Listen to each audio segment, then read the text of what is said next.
அதிகாரம் 2.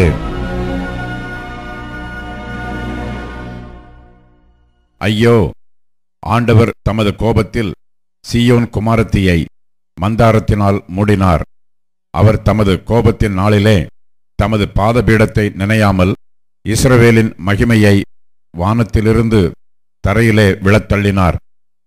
ஆண்டவர் தப்பவிடாமல் யாக்கோபின் வாசஸ்தலங்களையெல்லாம் விழுங்கினார். அவர் யூதா குமாரத்தியின் அரண்களையெல்லாம் தமது சினத்திலே இடித்து தரையோடே தரையாக்கி போட்டார். ராஜ்யத்தையும் அதன் பிரபுக்களையும் பரிசுத்த கொலைச்சலாக்கினார். அவர் தமது உக்கிர கோபத்திலே இஸ்ரவேலின் கொம்பு முழுவதையும் வெட்டி போட்டார். சத்துருவுக்கு முன்பாக அவர் தமது வலதுகரத்தை பின்னாக திருப்பி சுற்றிலும் இருப்பதை பட்சிக்கிற அக்கினி ஜுவாலையைப் போல் யாக்கோபுக்கு விரோதமாக எரிந்தார். பகைஞனைப் போல் தம்முடைய வில்லை நாணேற்றினார். சத்துருவைப் போல் தம்முடைய வலதுகரத்தை நீட்டி நின்று கண்ணுக்கு இன்பமானதையெல்லாம் அழித்து போட்டார். சீயோன் குமாரத்தியின் கூடாரத்திலே தம்முடைய உக்கிரத்தை அக்கினியைப் போல் சொரிய பண்ணினார். ஆண்டவர் பகைஞன் போலானார். இஸ்ரவேலை விழுங்கினார். அதன் அரண்மனைகளையெல்லாம் விழுங்கினார். அதன் அரண்களை அழித்து யூதா குமாரத்திக்கு மிகுந்த துக்கிப்பையும் சலிப்பையும் உண்டாக்கினார். தோட்டத்தின் வேலியைப் போல இருந்த தம்முடைய வேலியை பலவந்தமாய் பிடுங்கிப் போட்டார். சபை கூடுகிற தம்முடைய ஸ்தலங்களை அழித்தார். கர்த்தர் சீயோனிலே பண்டிகையையும் ஓய்வு நாளையும் மறக்க பண்ணி தமது உக்கிரமான கோபத்தில் ராஜாவையும் ஆசாரியனையும் புறக்கணித்து விட்டார். ஆண்டவர் தமது பலிபீடத்தை ஒழித்துவிட்டார். தமது பரிசுத்த ஸ்தலத்தை வெறுத்துவிட்டார்.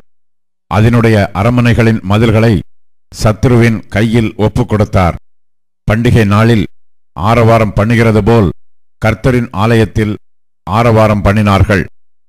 கர்த்தர் சீயோன் குமாரத்தியின் அலங்கத்தை நிர்மூலமாக்க நினைத்தார். நூலை போட்டார்.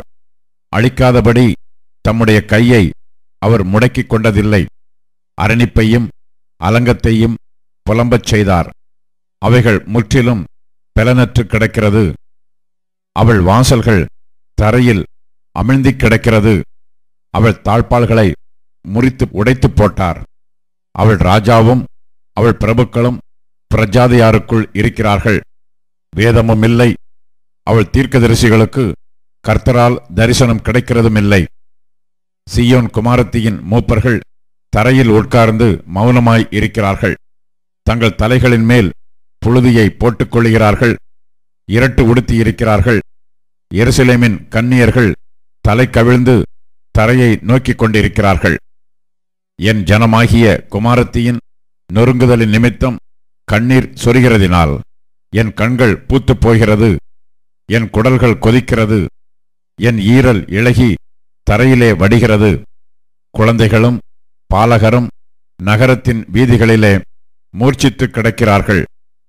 அவைகள் குத்துண்டவர்களைப் போல நகரத்தின் வீதிகளிலே மூர்ச்சித்து கிடக்கும் போதும் தங்கள் தாய்களின் மடியிலே தங்கள் பிராணனை விடும்போதும் தங்கள் தாய்களை நோக்கி தானியமும் திராட்சரசமும் எங்கே என்கிறார்கள். எருசலேம் குமாரத்தியே, நான் உனக்கு சாட்சியாக என்னத்தைச் சொல்லுவேன்? உன்னை எதற்கு ஒப்பிடுவேன்? சீயோன் குமாரத்தியாகிய கன்னிகையே, நான் உன்னை தேற்றும்படிக்கு உன்னை எதற்கு நிகர் சொல்லுவேன்? உன் காயம் சமுத்திரத்தைப் போல் பெரிதாயிருக்கிறதே. உன்னை குணமாக்குகிறவன் யார்? உன் தீர்க்கதரிசிகள் அபத்தமும் வியர்த்தமுமான தரிசனங்களை உனக்காக தரிசித்தார்கள். அவர்கள் உன் சிறையிருப்பை விலக்கும்படி உன் அக்கிரமத்தை எடுத்து காட்டாமல் அபத்தமானவைகளையும் கேடானவைகளையும் உனக்காக தரிசித்தார்கள். வழிப்போக்கர் யாவரும் உன் பேரில் கை கொட்டுகிறார்கள். எருசலேம் குமாரத்தியின் பேரில் ஈசட் போட்டு தங்கள் தலைகளை துலுக்கி, பூரண வடிவும் சர்வ பூமியின் மகிழ்ச்சியுமான நகரம் இதுதானா என்கிறார்கள். உன் பகைஞர் எல்லாரும் உன் பேரில் தங்கள் வாயை திறக்கிறார்கள். ஈசட் போட்டு பற்கடிக்கிறார்கள். அதை விழுங்கினோம். நாம் காத்திருந்த நாள் இதுவே. இப்பொழுது நமக்கு கிடைத்தது. அதை கண்டோம் என்கிறார்கள். கர்த்தர் தாம் நினைத்ததைச் செய்தார். பூர்வ நாட்கள் முதற்கொண்டு தாம் கட்டளையிட்ட தமது வார்த்தையை நிறைவேற்றினார்.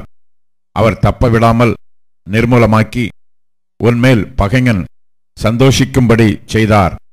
உன் சத்துருக்களின் கொம்பை உயர்த்தினார். அவர்கள் இருதயம் ஆண்டவரை நோக்கி கூப்பிடுகிறது. சீயோன் குமாரத்தியின் மதிலே, இரவும் பகலும் நதி எவ்வளவு கண்ணீர் விடு, ஓய்ந்திராதே. உன் கண்ணின் கருப்பு விழி சும்மா இருக்க ஒட்டாதே. எழுந்திரு, ராத்திரியிலே முதற்சாமத்தில் கூப்பிடு. ஆண்டவரின் சமூகத்தில் உன் இருதயத்தை தண்ணீரைப் போல ஊற்றிவிடு. எல்லா தெருக்களின் முனையிலும் பசியினால் மூர்ச்சித்துப் போகிற உன் குழந்தைகளின் பிராணனுக்காக உன் கைகளை அவரிடத்திற்கு ஏறெடு. கர்த்தாவே, யாருக்கு இந்த பிரகாரமாகச் செய்தீர் என்று நோக்கி பாரும். ஸ்திரீகள் கை குழந்தைகளாகிய தங்கள் கற்பக்கனியை தின்ன வேண்டுமோ? ஆண்டவருடைய பரிசுத்த ஸ்தலத்தில் ஆசாரியனும் தீர்க்கதரிசியும் கொலை செய்யப்பட வேண்டுமோ? இளைஞனும் முதிர் வயதுள்ளவனும் தெருக்களில் தரையிலே கிடக்கிறார்கள். என் கன்னிகைகளும் என் வாலிபரும் பட்டயத்தால் விழுந்தார்கள். உமது கோபத்தின் நாளிலே வெட்டி அவர்களை தப்ப விடாமல் கொன்று போட்டீர். பண்டிகை நாளில் கும்புகளை வரவழைப்பது போல் சுற்றிலுமிருந்து எனக்கு திகில்களை வரவழைத்தீர். கர்த்தருடைய கோபத்தின் நாளிலே தப்பினவனும் மீதியானவனும் இல்லை. நான் கைகளில் ஏந்தி வளர்த்தவர்களை என் பகைஞன் நாசம் பண்ணினான்.